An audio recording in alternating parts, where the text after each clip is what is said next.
Thank you for joining us and welcome to another edition of Answers Network. I'm your host, Alan Cardoza. And if you're just listening to this show for the first time, please know that we are on the air for you. And we do so by bringing on special guests that can inspire, educate, and in some cases, entertain. Now, our goal for each show is to bring answers and options to making your lives happier, healthier, and more successful.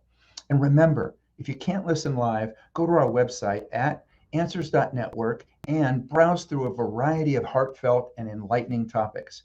I'm confident that there is something you will find to bring greater joy to your life.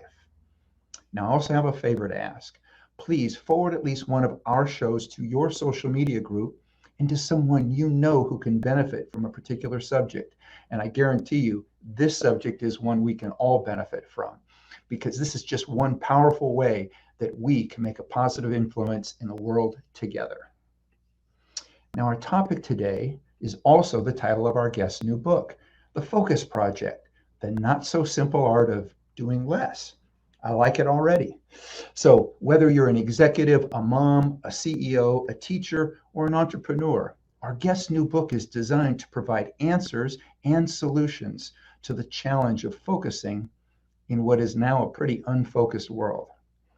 So Erik Qualman is a #1 best-selling author and noted keynote speaker. In fact, he was voted the world's second most likable author behind Harry Potter's J.K. Rowling.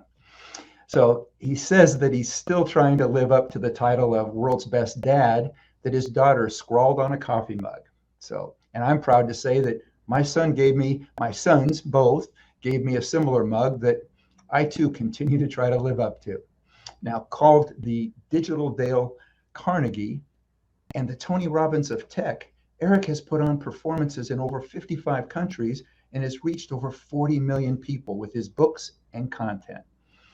His work has been featured from 60 Minutes to the Wall Street Journal, and it's been used by the National Guard, NBC, NASA, and Nordstrom, to name just a few. Those were the only ones I found that started with an N.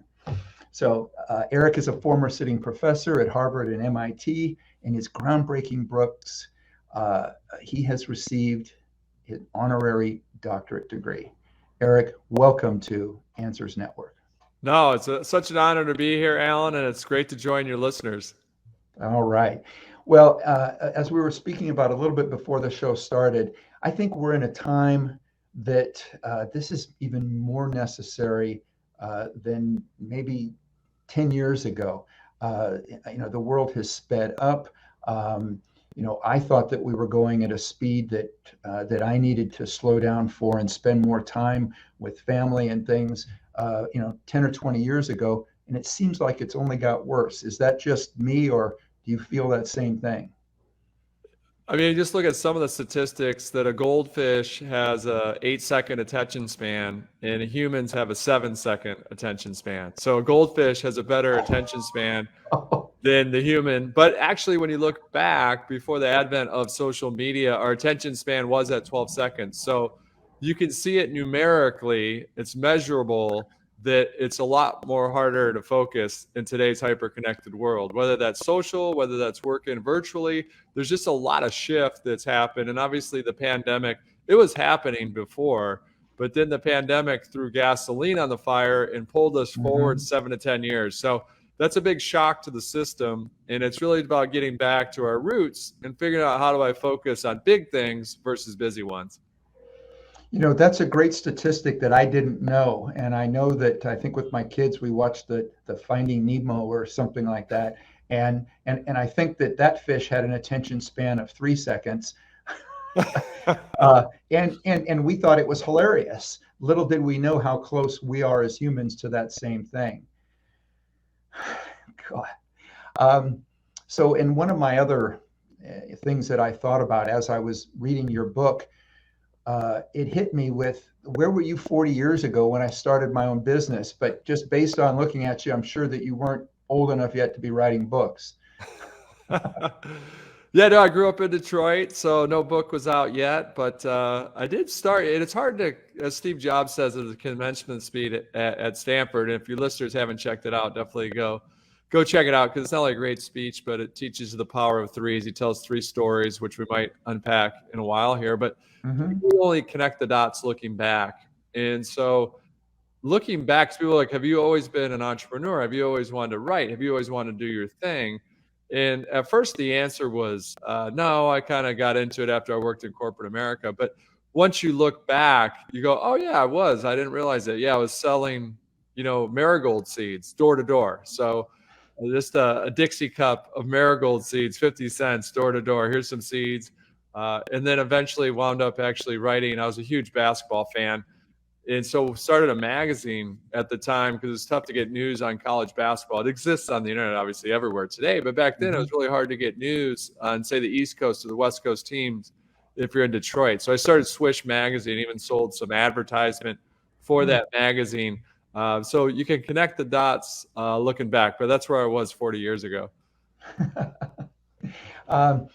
So one of the things that you touch on in the book that I think that we can all feel is you talk about how we've just all gotten stretched, too thin.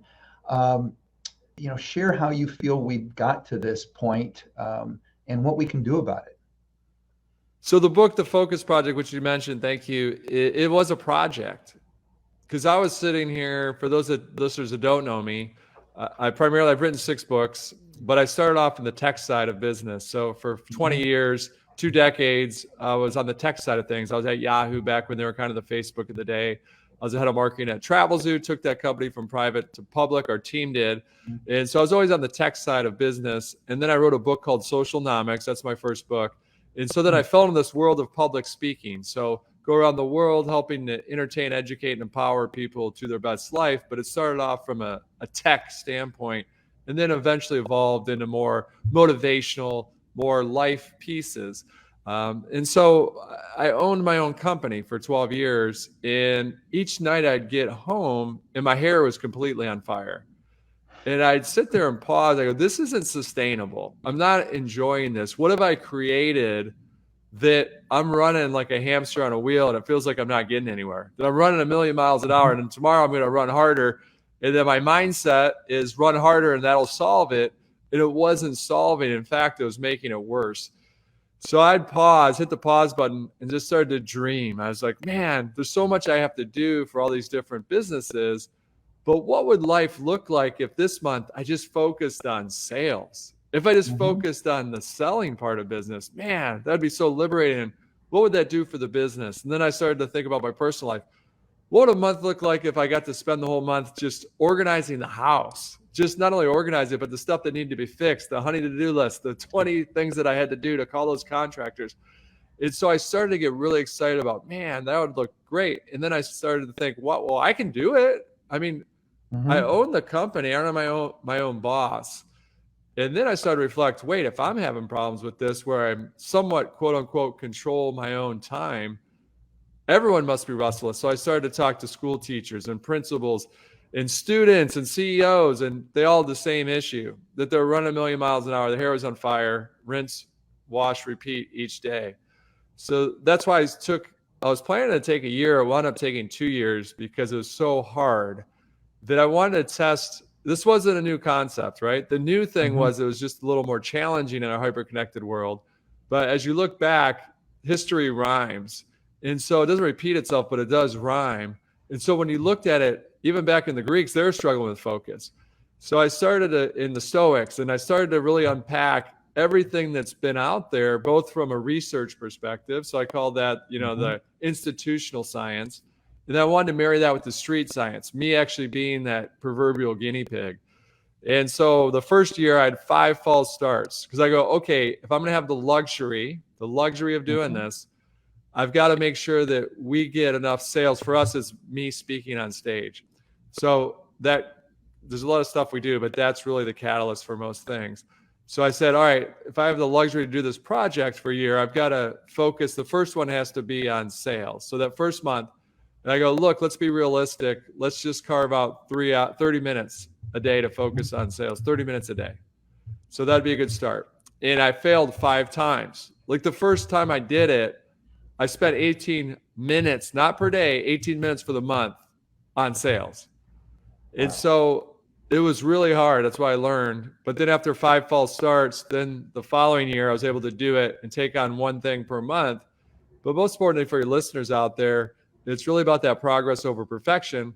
But by just focusing, that's 30 minutes a day on sales. We had a record sales month, and then also it set the record sales for the year actually within that month. We already achieved it for the year. So that's how powerful this stuff is. But even to this day, the gravitational pull, and I've written the book, and so I'm not perfect at this by any means. I've just gotten better. The gravitational pull is still pulling me to do the busy. So I fall into that trap this week, this day. It happens all the time. So it's really about being intentional. Well, let's talk about that point where you say do the busy. I think it's one of my biggest problems. It's probably one that a lot of people have to struggle with. How do we get ourselves out of that? And especially when we have so many people pulling, and again, someone like yourself, the age of your kids are such that it's very easy to get pulled into a different direction. And then we find ourselves, dropping what was maybe a number one or an A thing. And we go off and we start doing something else. And then before you know it, we've lost track of where we were. Share a little bit how we can reverse that particular issue.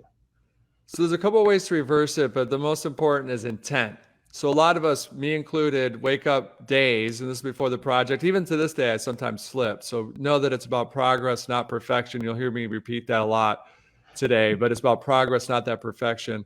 But it's about intent. So a lot of times we wake up and we don't even know what our intent is. We just kind of woke up. We don't even thank a higher power. For me, it's God that, hey, thank you for letting me wake up. Thanks for protecting me while I was asleep.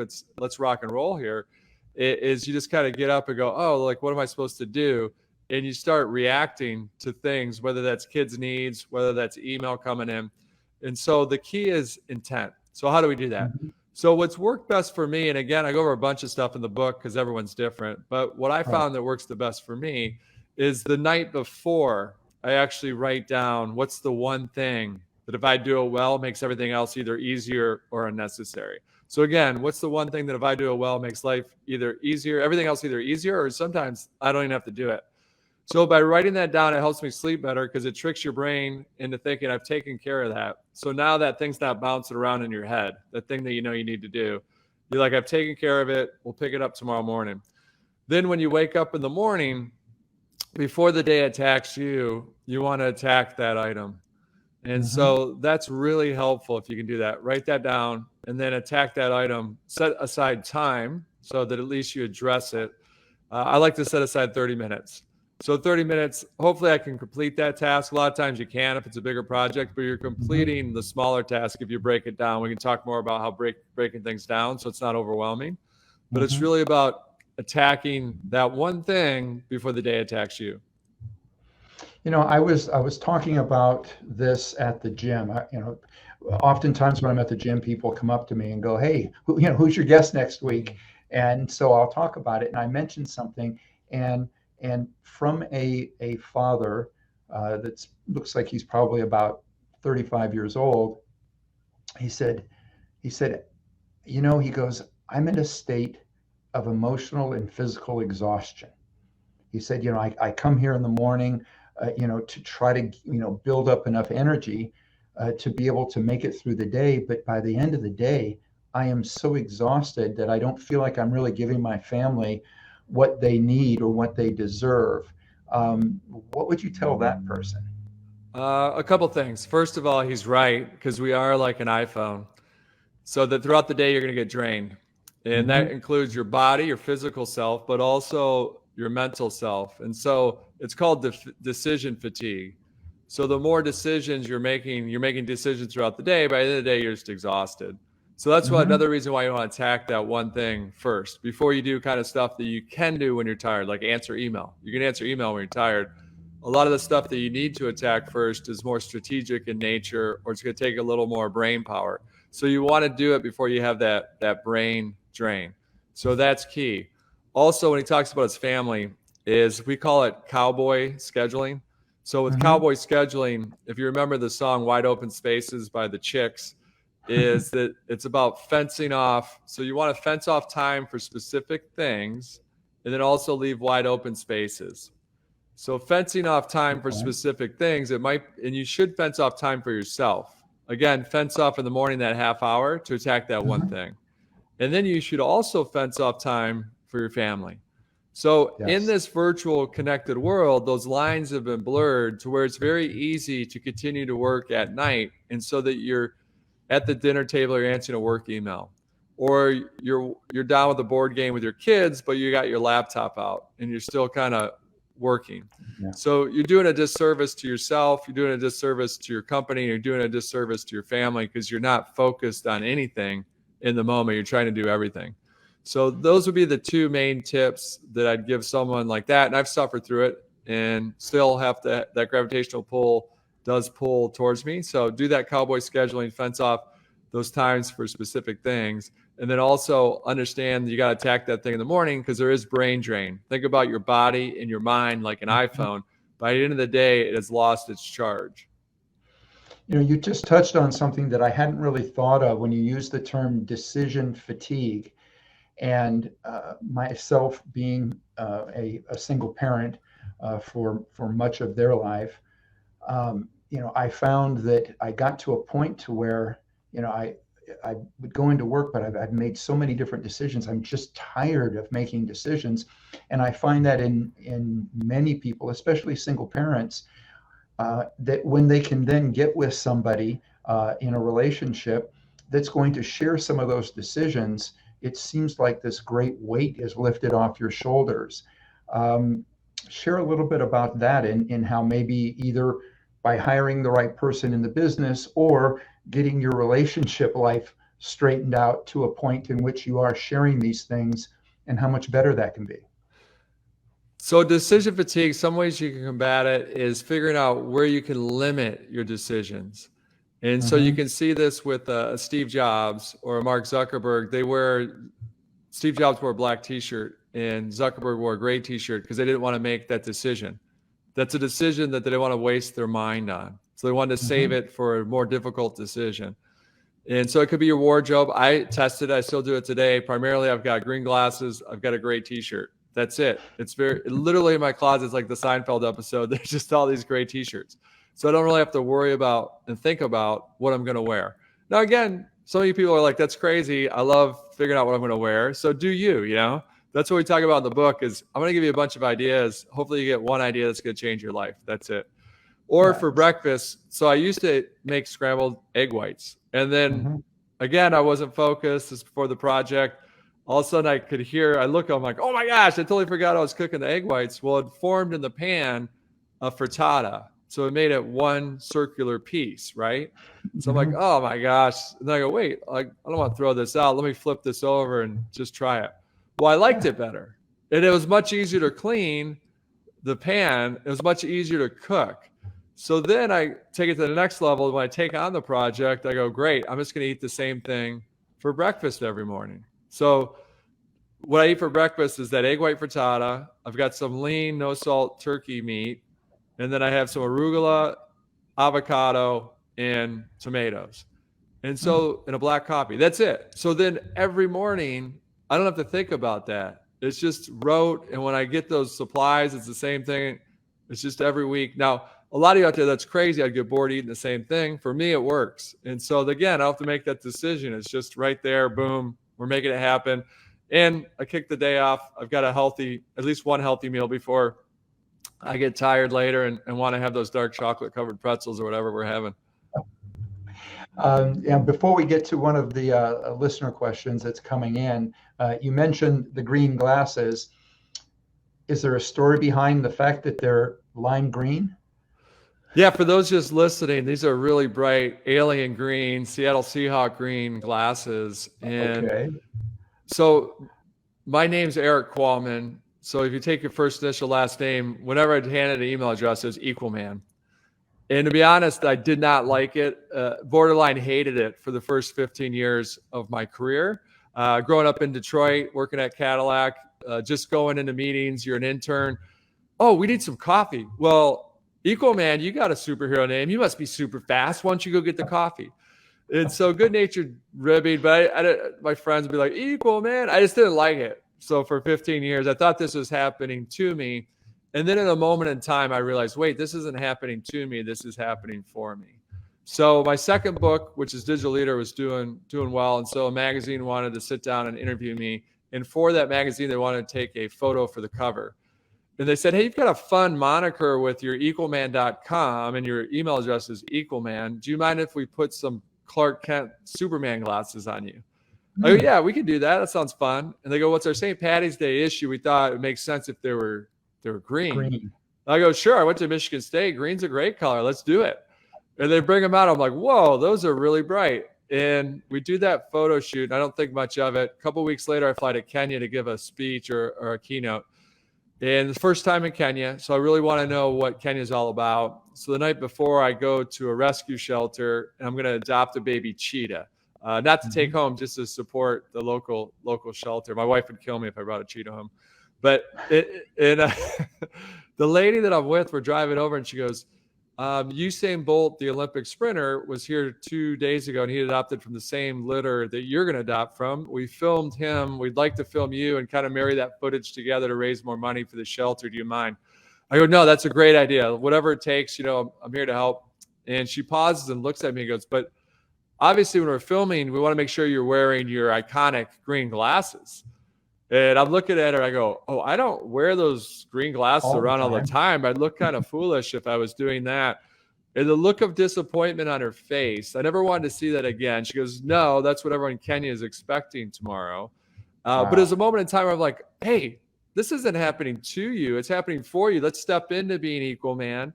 Let's own it.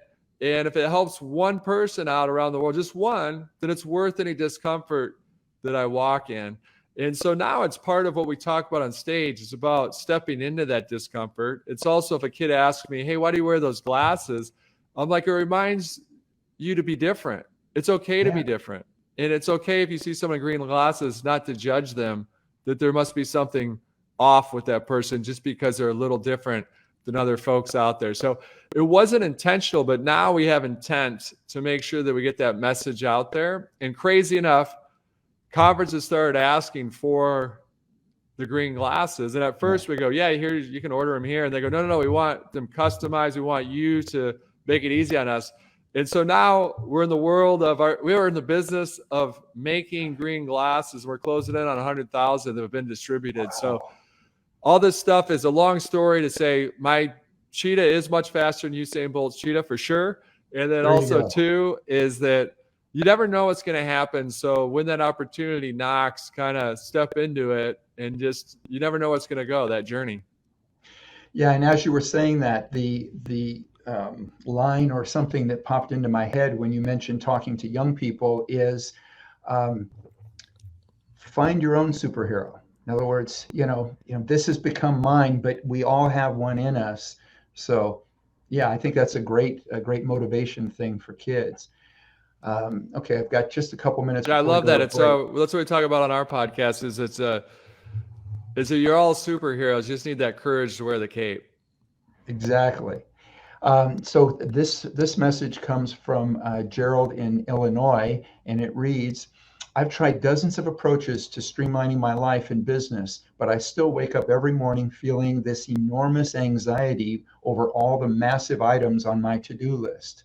Between family and my efforts to keep my business alive in this crazy economy, I just can't seem to crawl out of the overwhelm in my life. My question is, when the list keeps growing, how does a person survive and keep it together?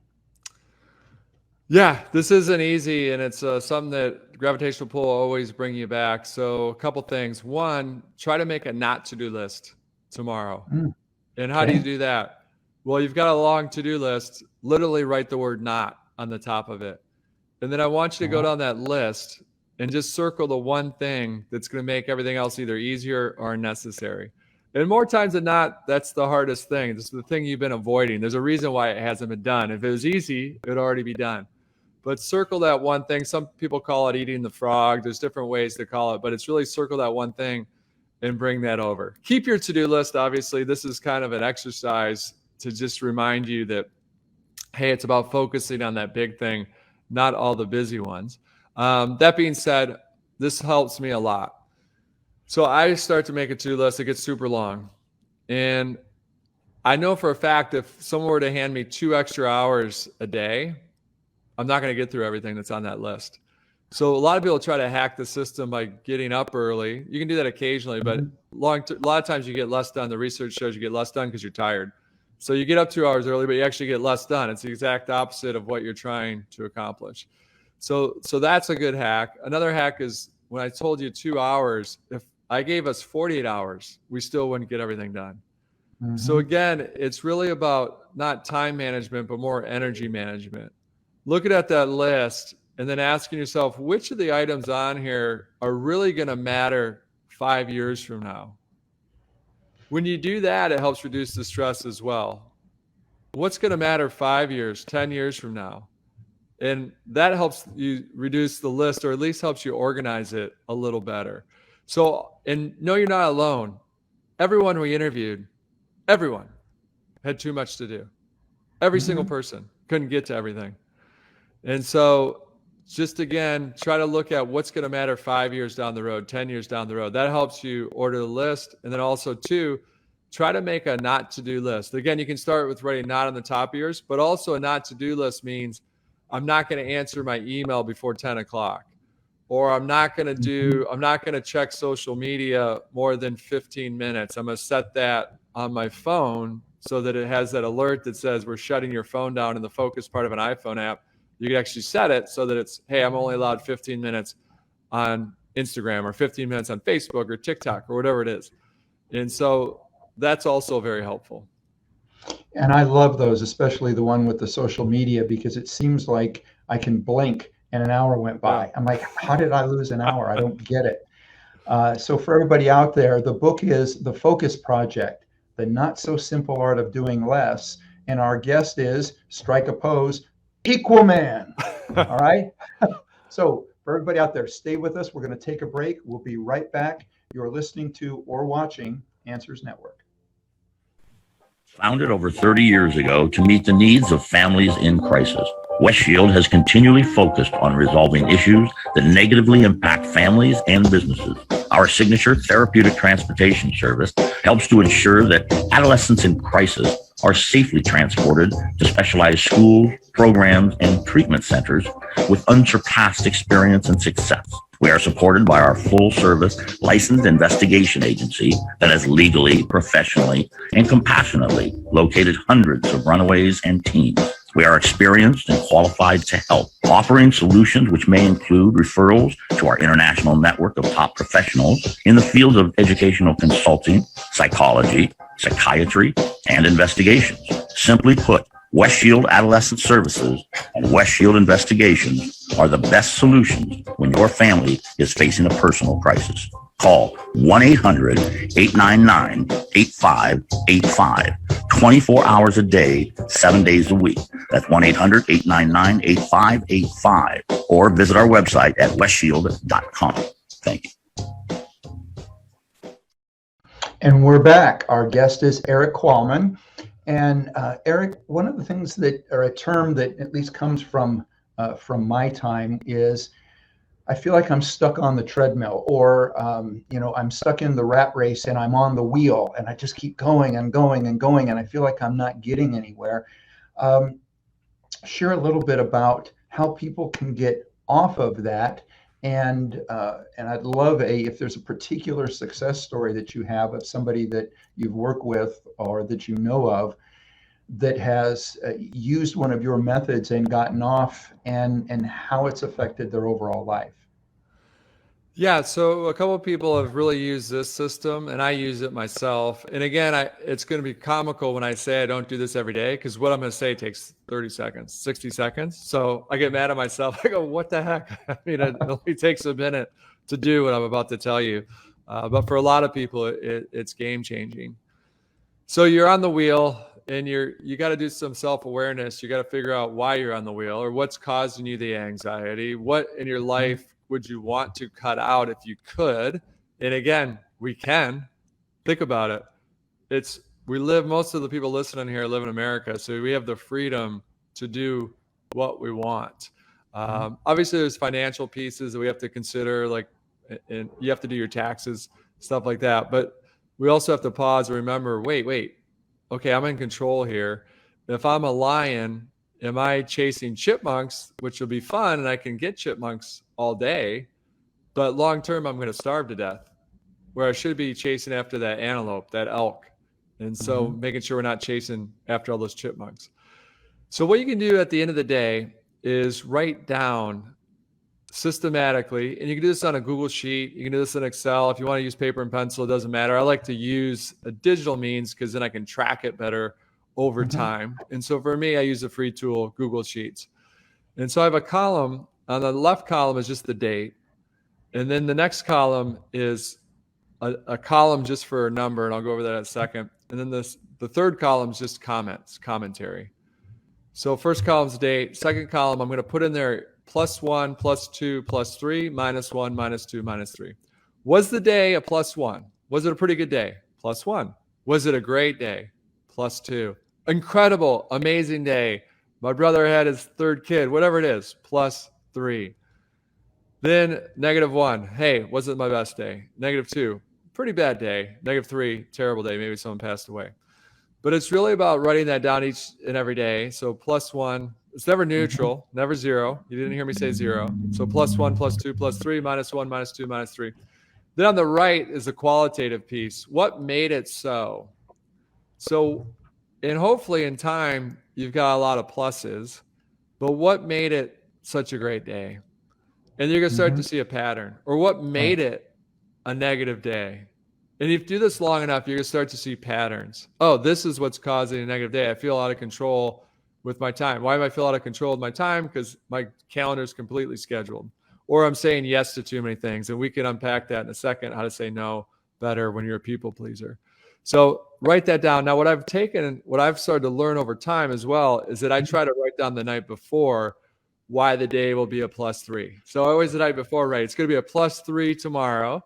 So I'm not a glass half full guy. I'm a glass 100% full, right? It's 50% water, 50% oxygen.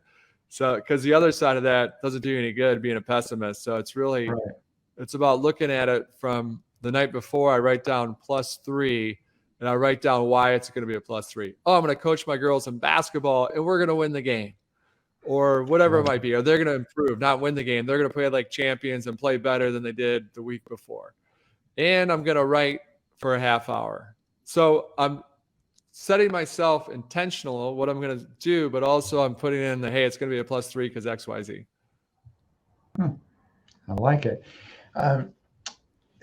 One of the other things you mentioned, which was email. We talked a little bit about the social media and setting a timer and stuff. Let's talk a little bit about, why it's so difficult. And I'm as guilty as anybody of getting ahead of the email and the tasks, and to kind of find a way to get rid of the distractions, or at least push them aside long enough to be able to get things done. And it feels like it just gets worse. I was around a group of people recently, and one of them was talking about their email, and they said, oh, you know what, my email is so out of control, that I've got 5,000 unread emails. And somebody else goes, well, that's nothing, I've got 20,000 unread emails. How do they get, or how do we, any of us, get ahead of that? So a couple things. First of all, is you should batch process your email.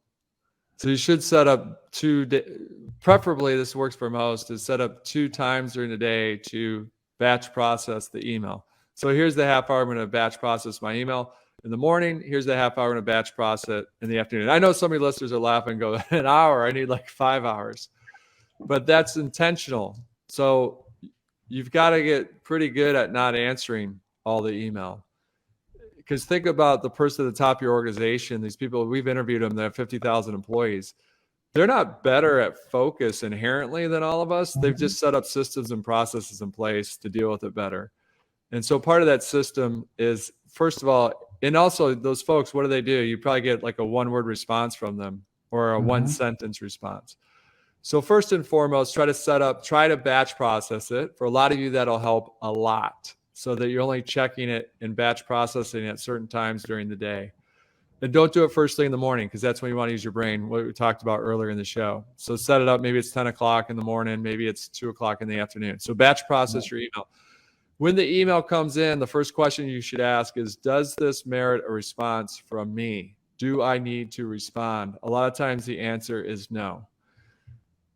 And if you feel bad about that, you can say, I'm not the person to answer this. Please talk to blah, blah, blah, whoever that might be. So putting it in copy and paste type answers is very helpful for emails. And then also try to treat it like a tennis match. So you want to end the point. So you want to send a succinct. No one likes to read long emails. So try to make them shorter. No one likes to receive long emails. You don't. No one does. And so try to make it short and to the point, but also in the point. So if you're putting the ball back, try to complete the point, just like in a tennis match. So try to finish that. So those are some helpful items. Now, the reason we're somewhat addicted to emails, if we see 100 emails and I get it down to 0, we get that dopamine hit. That's why we like doing that, because it feels like we're being productive, but we're not a lot of times. Just because you're doing something doesn't mean you're being productive. And so that can be false productivity. So the key is to attack that one thing versus those emails. Also, a lot of people make the mistake of last in, first out, LIFO on emails, when really you should be organizing the emails in terms of importance. And so you're not answering them in a timeline manner. You're actually addressing the ones from your bosses, from partners, from clients, from a spouse first, and then working your way through the others, and knowing that you might not get to all of the email, and that's okay. And also start to set up kind of processes on how people should reach out to you as much as you can. Hey, if you really need something important, come down to my office or just call me. So we've seen some organizations start to systematically, because they identify, all organizations that identify that sometimes emails can get bad, and email's a great tool, it's just used improperly. And so they'll go, hey, here it is. If it's like this, then it should be you walk down to the office first if we're in person. If it's remote, it's a call. If it's this, then it's an email.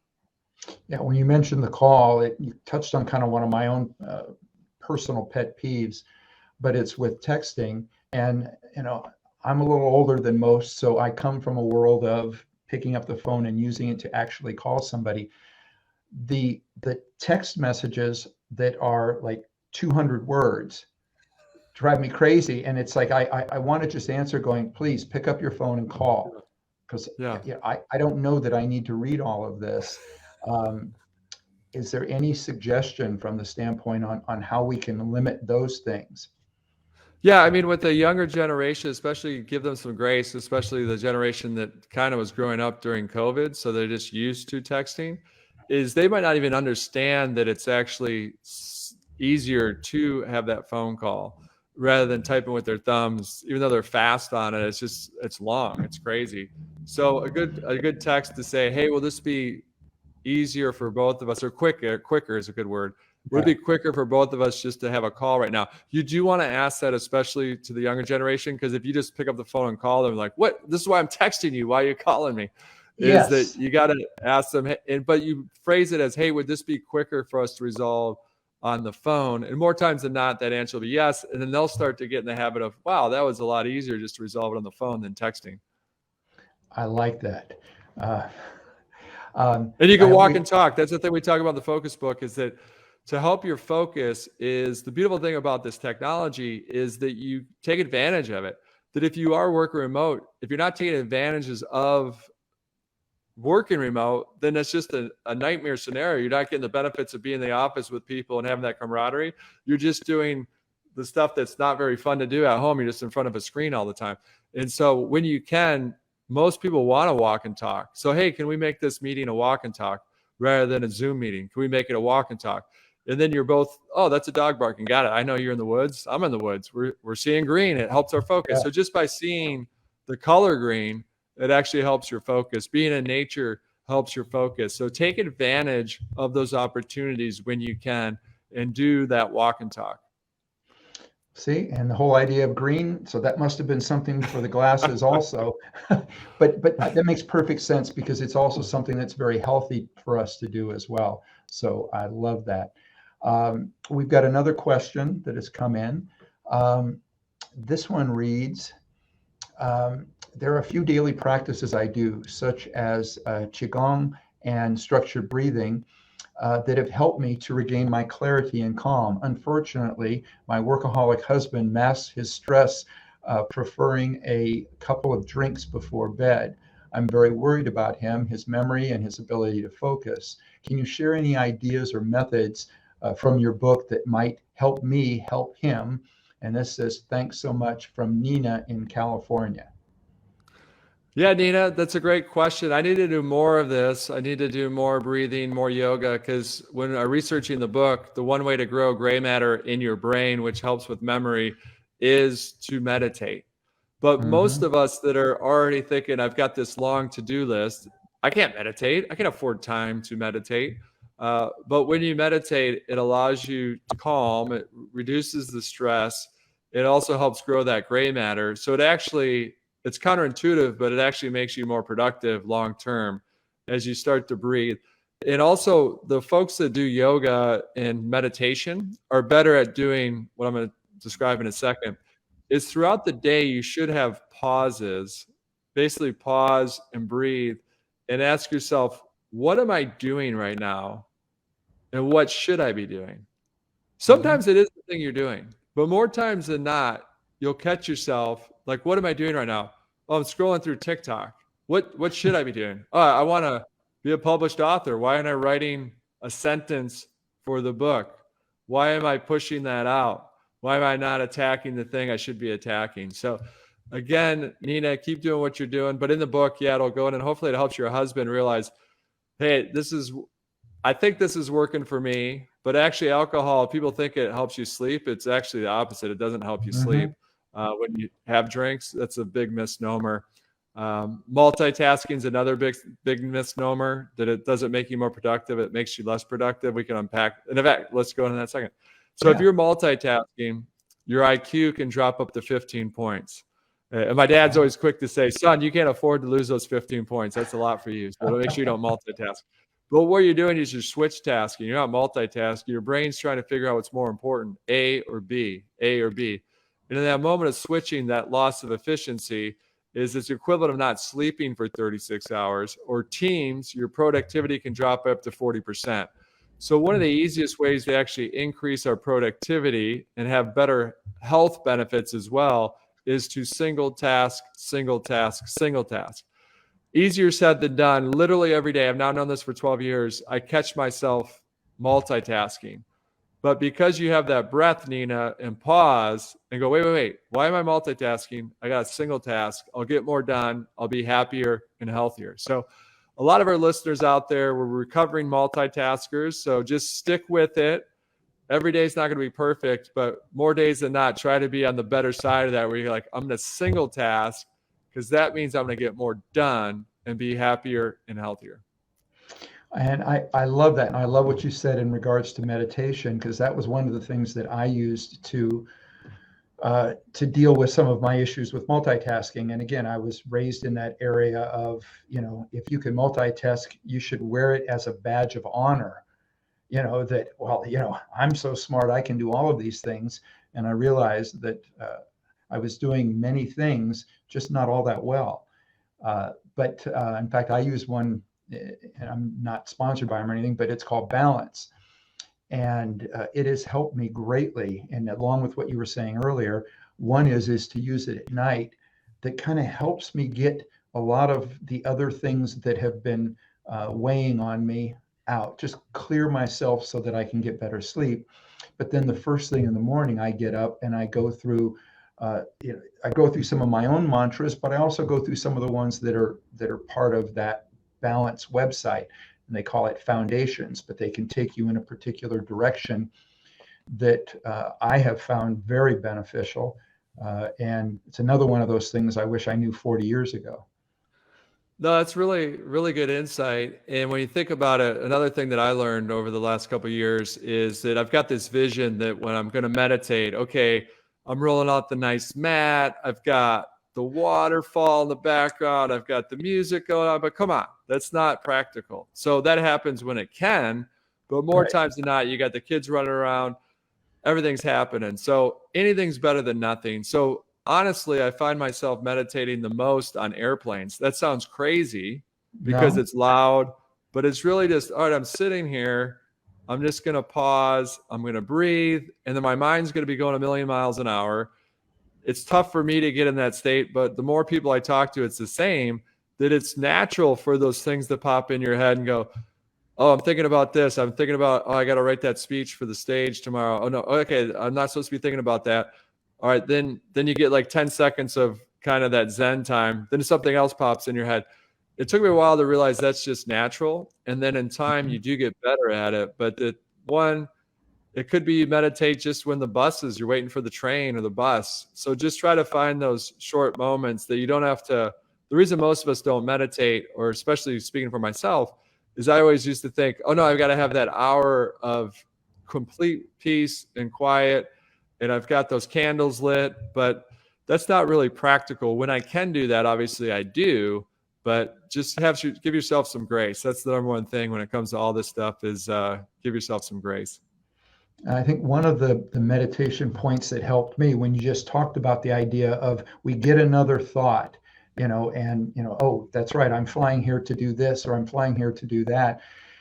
And part of the meditation that I've been doing has been saying, when that happens, just say to yourself, thank you, and reel yourself back in. In other words, before I would get frustrated with meditation because I'd go, well, this isn't working because I'm still worried about, what happened with the kids or what I was doing at work or a big contract or something.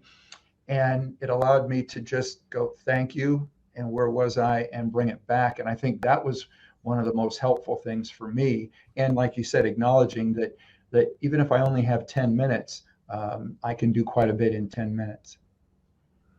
Yeah, no, I love your thought there. Like, thank you. I was with the founder of Headspace, and he goes, his approach is more like, hello, stranger.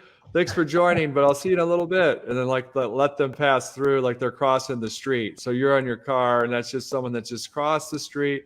All right, they've crossed the street, they've cleared. Now we're going to keep driving.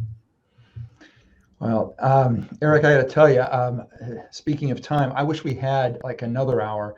I absolutely love this. I'm enjoying the book.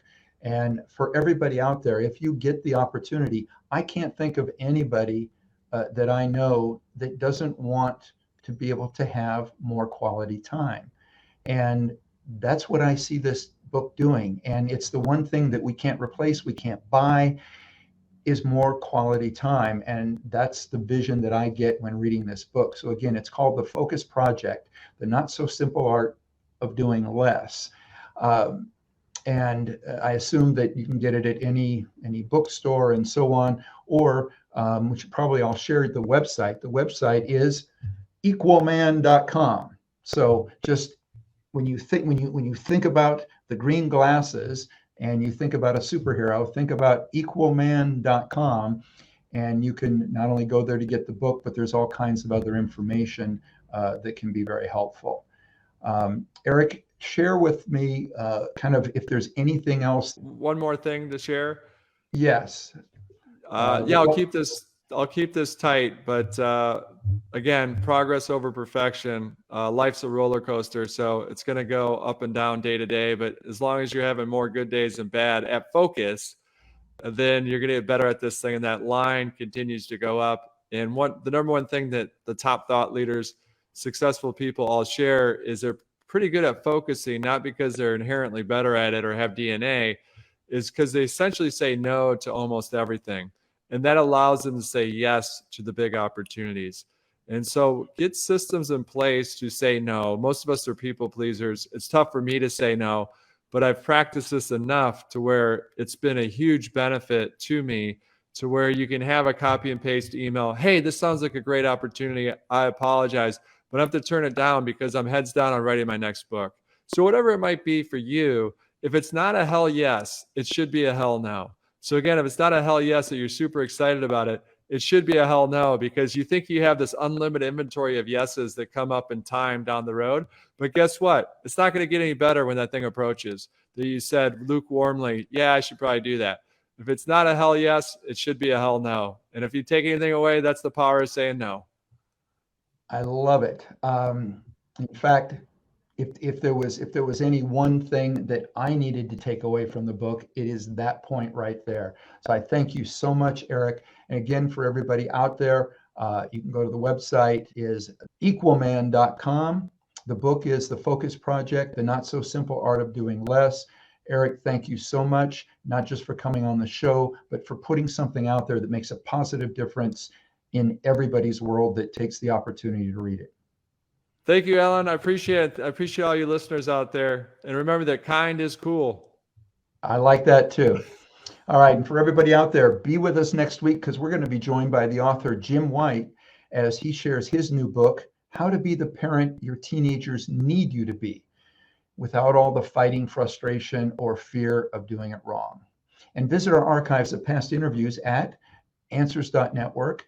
And subscribe to the show either through Apple Podcast, iHeartRadio, Spotify, SoundCloud, YouTube, Rumble, Spreaker, and so many more. If there's a favorite platform that you like, if they don't have our show, ask for it. And if you like what you hear, please leave a review. It helps us reach more people, and I want you to know I greatly appreciate it. The next time you're on Facebook, Instagram, or Twitter, please stop by our page, check out some of our latest posts, and if you like them, please like us and spread the word. For everybody, be good human beings, and be with us again next week on Answers Network.